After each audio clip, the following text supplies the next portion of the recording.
3월 첫째 주에 제가 누가복음 11장 1절 말씀으로 기도를 배우길 원하십니까? 그리고 사순절이 지나고 부활절을 마치고 거의 2달 만에 다시 누가복음으로 돌아와서 오늘 4월 마지막 주 서로가 서로를 위하여 기도하라 라는 제목으로 하나님 말씀 전하도록 하겠습니다.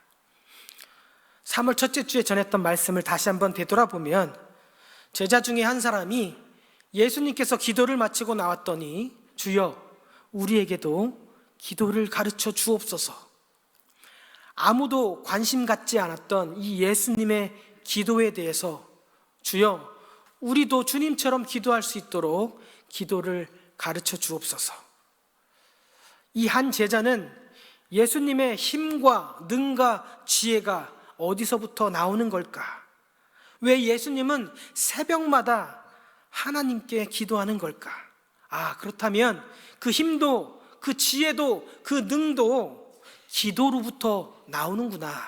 그것을 깨닫고 겸손히 예수님 앞에 나아가서 주여 우리에게도 기도를 가르쳐 주옵소서.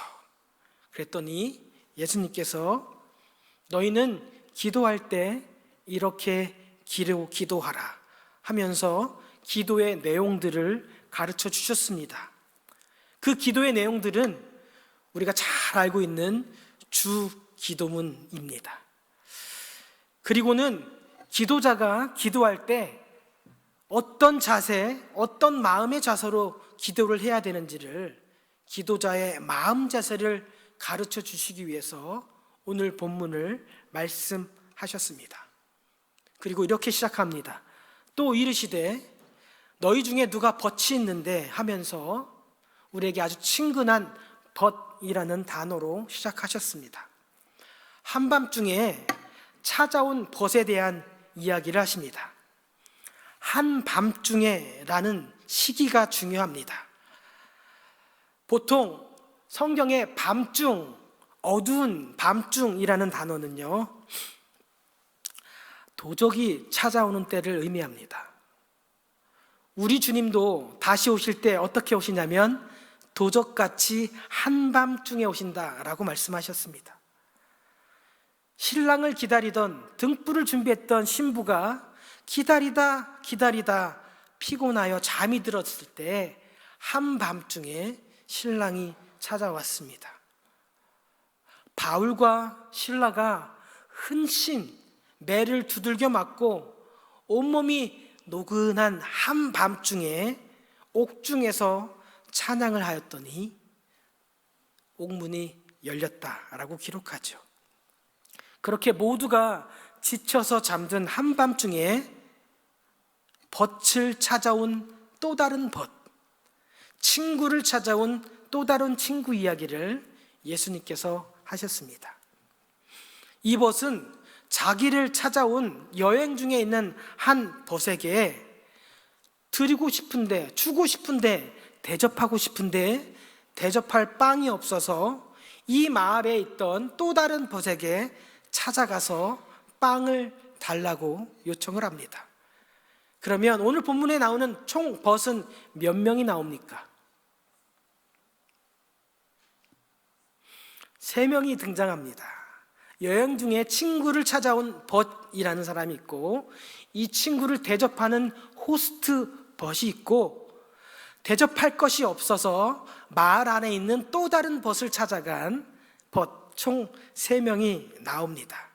그런데 이 이야기는 당시에 팔레스틴에 거주하는 유대인들 문화 속에서만 이해를 해야 됩니다. 왜냐하면 유대인들은 하나님 말씀에 근거하여서 하나님 말씀을 하나라도 지켜보려고 그렇게 열심내서 하나님 말씀대로 순종하는 민족이기 때문입니다.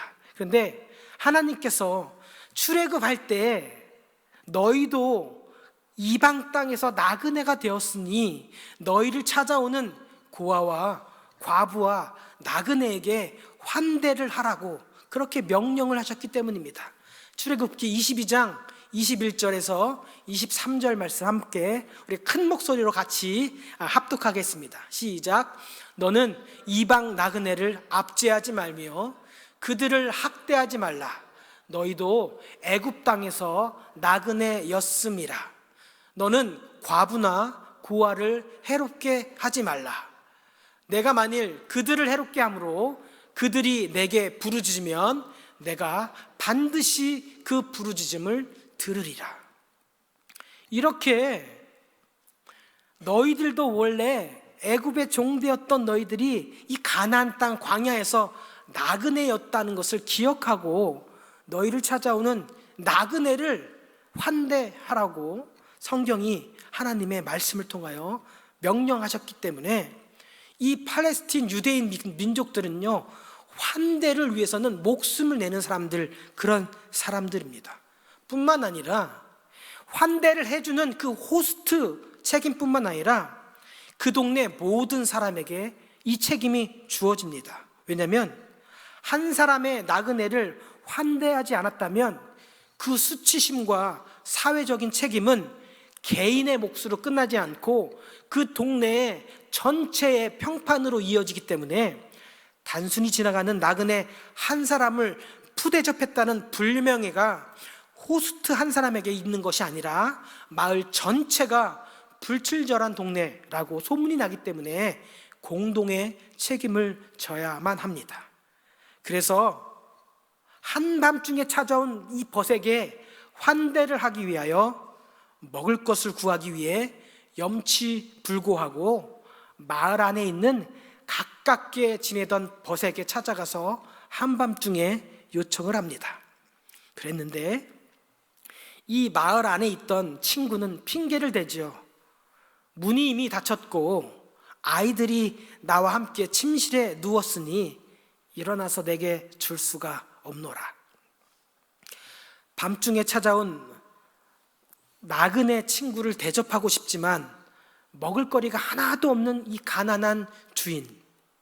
그래서 그 주인의 또 다른 벗에게 혹시나 하고 먹을 것이 있나 그렇게 찾아갔지만 그 먹을 것이 있을 만한 그 마을 안의 친구도 한 방에서 자녀들과 함께 한 방에서 다 자고 있는 당대에 일반적으로 가난했던 평범한 유대인의 가정의 모습들이 오늘 성경을 통해서 찾아볼 수 있습니다. 마치 예전에 한국의 시골, 저도 어렸을 때 방 한 칸에서 온 가족이 함께 잤었습니다. 방 한켠에는 요강이라는 게 있었죠. 그래서 껌껌한 그 한밤중에 요강을 찾아 지나가다 보면 동생 발을 밟아서 아야! 하다 보면 온 가족이 다 한밤중에 소란을 피웠던 때도 있었습니다. 저만 가난했었나요? 대부분 다 그랬을 겁니다. 저희 집은 겨울이 되면 천장에 고드름이 맺힐 정도로 위풍이 셌던 그런 가난한 집안에서 어떻게 여기까지 왔는지 모르겠습니다. 다 하나님의 은혜입니다. 1세기 유대인들도 마찬가지였습니다. 온 가족이 한 방에서 잠을 잡니다. 그렇기에 한밤중에 일어나서 시끄럽게 문을 열면, 삐그덕거리면서 문을 열면 한 방에서 자고 있던 식구들을 다 깨울 수밖에 없습니다. 우정도 중요하고 환대도 중요하고 또 이 사회적인 명예와 또 만약에 그렇게 환대하지 않고 돌려보냈을 때 이 온 동네가 겪어야 될 그 수치심, 이 모든 것을 이 오늘 본문에서 해석을 해야 됩니다.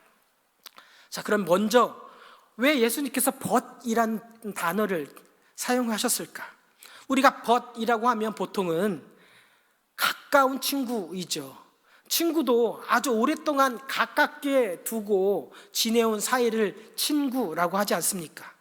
좋은 관계를 오랫동안 가깝게 유지했던 그런 사이들, 친구를 바로 벗이라고 하는 것이죠. 처음에 벗을 위하여 한밤중이라도 내 벗이니 벗을 위해서 내가 모든 것을 다 할 수 있다라는 기대를 우리에게 품게 만듭니다. 그런데 예수님께서 하시는 말씀은 8절에 의하면 비록 벗됨으로 인하여서는 일어나여 주지 않을 것이다. 아무리 가까운 친구라 해도 한밤중에 예의를 무시하고 이렇게 무례한 일을 요청하는 친구의 부탁은 들어주지 않는다. 우리의 이 섣부른 기대를 벗이기 때문에, 친구기 때문에 무슨 일이라도 해서 들어줄 것이다, 이런 섣부른 기대가 예수님의 말씀에 의하면 한밤중에 이렇게 무례한 친구에게는 들어주지 않는다라는 것입니다. 그런데 친구 사이에서는 들어줄 수는 없지만 그 간청함 때문에 들어줄 것이다, 이렇게 말하고 있는데, 여기에 간청함이라는 단어가 성경에 유일하게 이 본문에만 한 번 쓰여 있습니다. 헬라어로는 이 간청함이라는 단어가 아나이데니아이라는 단어입니다. 뻔뻔함, 무례함, 때나 장소를 가리지 않는 성가시고 무례함, 이렇게 해석할 수가 있습니다. 적어도 친구라면 서로가 서로에게 예의를 갖추는 친구, 그래야겠지만 왜 예수님은 처음부터 우리의 기대를 위해서 벗이란 단어를 사용하셨을까? 곰곰이 생각을 해봤습니다.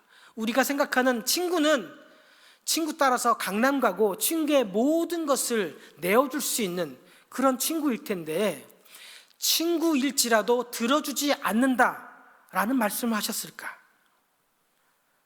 그러면 다시 돌아와서 오늘 이 예화가 예수님 우리에게도 기도를 가르쳐 주십시오 라고 했을 때, 너희들이 기도할 때 이렇게 하라, 그리고 기도하는 사람의 자세, 마음가짐은 이렇게 해야 된다라는 것을 가르쳐 주기 위해서 이 예화를 들었다는 것이죠. 즉 친구처럼 가까워도 친구처럼 가까운 사이에서만 기도할 수 있는 것이 아니다. 이 기도는 간청함을 인하여 일어나 요구대로 들어주시는 거기 때문에, 우리가 생각할 때 가까운 친구니까 들어주는 것이 아니라, 기도라는 것은 가깝지 않아도 원수라 할지라도 간청함이 있다면 들어주신다라는 것을 우리에게 말씀하고 있다는 것이죠. 제가 여러분에게 기도에 대해서 한번 여쭤보겠습니다. 여러분은 기도를 하십니까? 라고 물어보면 대부분의 사람들, 또 믿지 않는 사람들, 믿음이 여린 사람들은 뭐라고 대답하냐면, 제가 사실 기도할 만큼 하나님과 가깝지 않습니다, 이런 말을 합니다. 제가 기도할 만큼 하나님과 가까운 관계가 아닙니다 라는 핑계를 댄다는 것이죠. 저는 사실 죄인이라서 하나님 앞에 기도하기가 조금 부끄럽습니다. 저는 기도할 만한 자격이 없는 것 같습니다.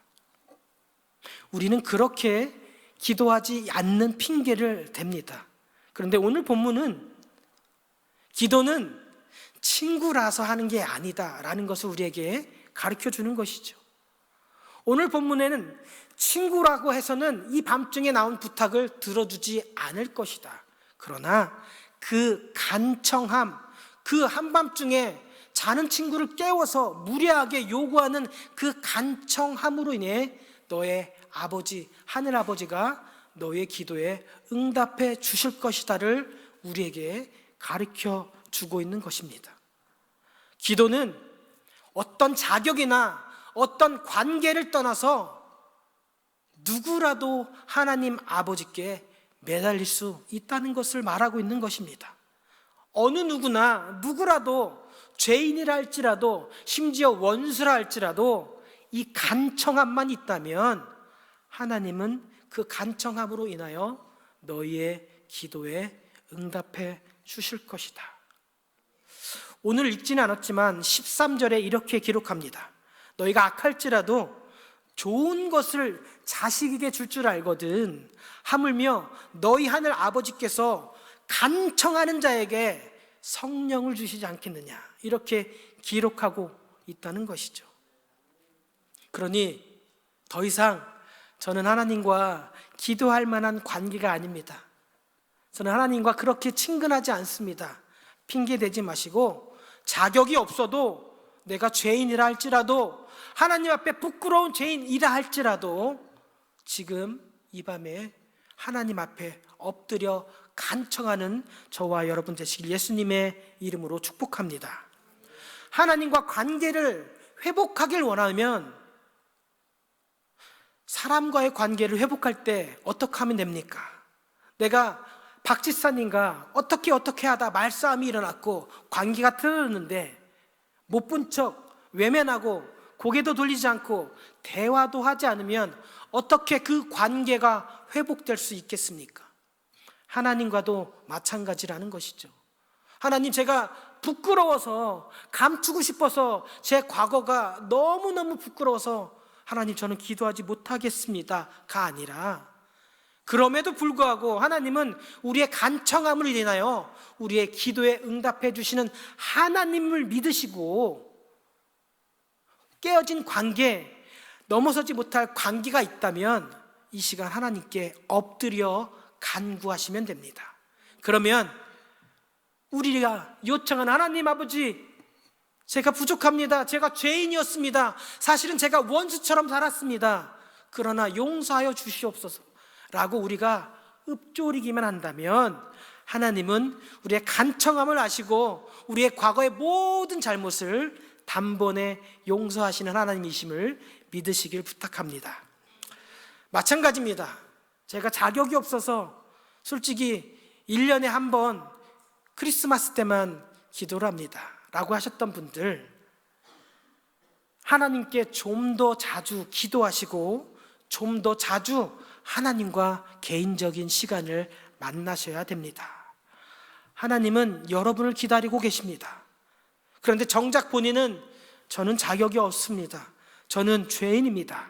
저는 그 정도로 하나님과 1대1로 만날 정도로 친하지 않습니다 라는 핑계를 대면서 기도하지 않는 우리의 모습은 없진 않은지 돌아보시길 바랍니다. 오늘 본문이 바로 핑계 대지 말고, 자격이나 관계 따지지 말고, 면목 따지지 말고 하나님께 엎드려라, 하나님께 간청하라. 그리하면 하나님은 우리의 과거, 우리의 자격, 그 모든 것에 상관없이 우리의 간청함에 응답하여 주실 것이다 라는 것을 예수님께서 이 친한 친구, 한밤중에 찾아온 친구를 환대하는 친구를 위해서 이 예화를 들어서 우리에게 말씀하고 있는 것입니다. 그러니 하나님은 기도하는 자의 자격, 관계 따지지 않고 우리의 간청함에 응답해 주시는 하나님이심을 믿으시면서 우리의 기도는 반드시 응답될 것을 믿음으로 바라시면서 기도하시는 저와 여러분 되시기를 축복합니다. 그러니 우리는 무조건 기도해야 됩니다.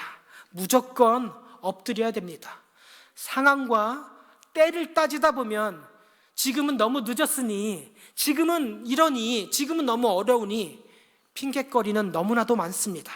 그러나 한밤중일지라도 뻔뻔함으로, 무례함으로 하나님께 간청하면 하나님은 우리의 그 간청함으로 인하여 일어나셔서 우리의 기도에 응답하시는 주님을 믿으시길 바랍니다.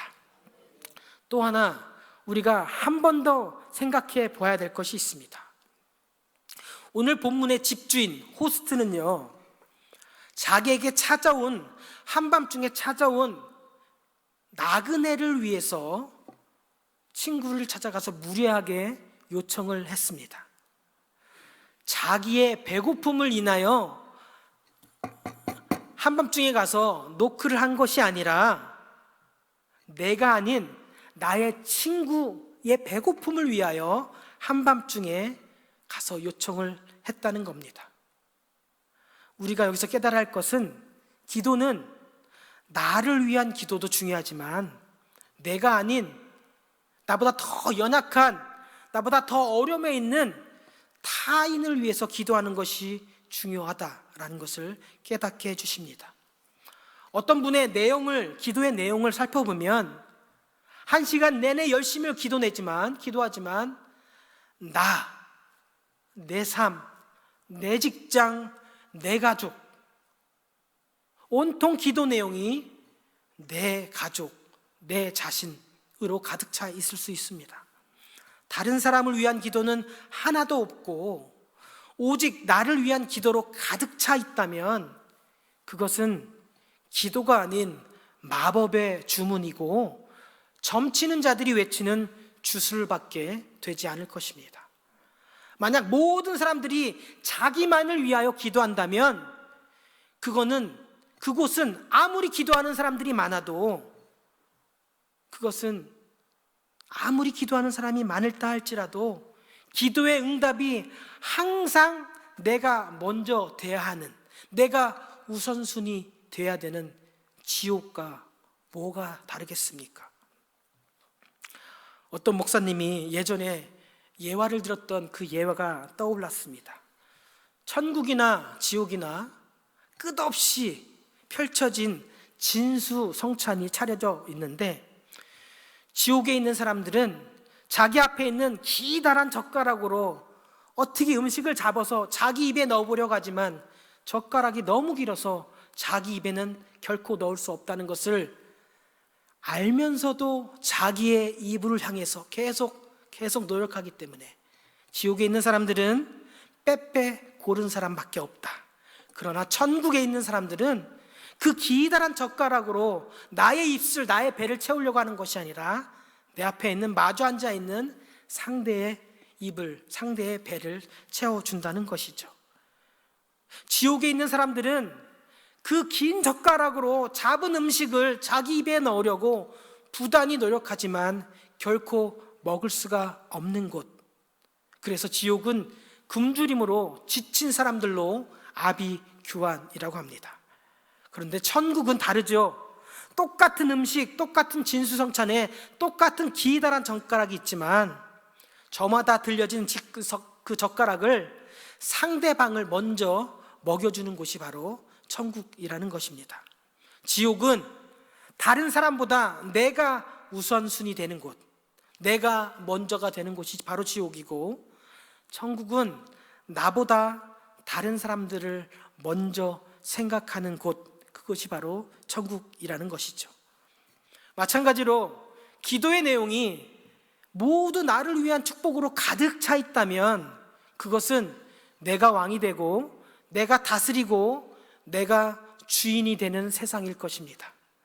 그러나 이 기도의 내용이 내가 아닌 다른 사람을 향하고 서로가 서로를 향해서 기도한다면 그것은 내가 왕이 되는 그런 세상이 아니라 오직 하나님만 왕이 되시고 하나님만이 다스리시는 하나님 나라가 될 것입니다. 그러니 내가 살아가고 있는 이 세상이 하나님 나라가 되려면 내가 그토록 붙잡고 있는 나를 위한 기도 제목을 내려놓고 이제 내 옆에 있는 나보다 더 힘들고 더 어려운 지체들을 향해 서로가 서로를 위해서 기도하는 웨슬리 공동체가 돼야 할 것입니까? 나의 기도의 내용은 어떻습니까? 나를 위한 기도, 나를 위한 축복으로 가득 차 있지는 않습니까? 만약 그렇다면 오늘부터 나를 위한 기도가 아닌 나보다 더 연약한 자들, 나보다 더 가난한 자들, 그들을 향해서 하나님께 기도해 주시길 부탁을 드립니다. 서로가 서로를 위하여 전심으로 기도하는 웨슬리 공동체 가운데 하나님의 나라가 우리 가운데 임하게 될 줄 믿습니다. 그러니 새로 시작하는 한 주 나를 위한 기도는 잠시 내려놓고 서로가 서로를 위한 기도로 일주일 동안 내 옆에 있는 지체들, 집사님, 권사님, 장로님들을 위하여 함께 기도해 주시길 예수님의 이름으로 축복합니다. 기도하겠습니다.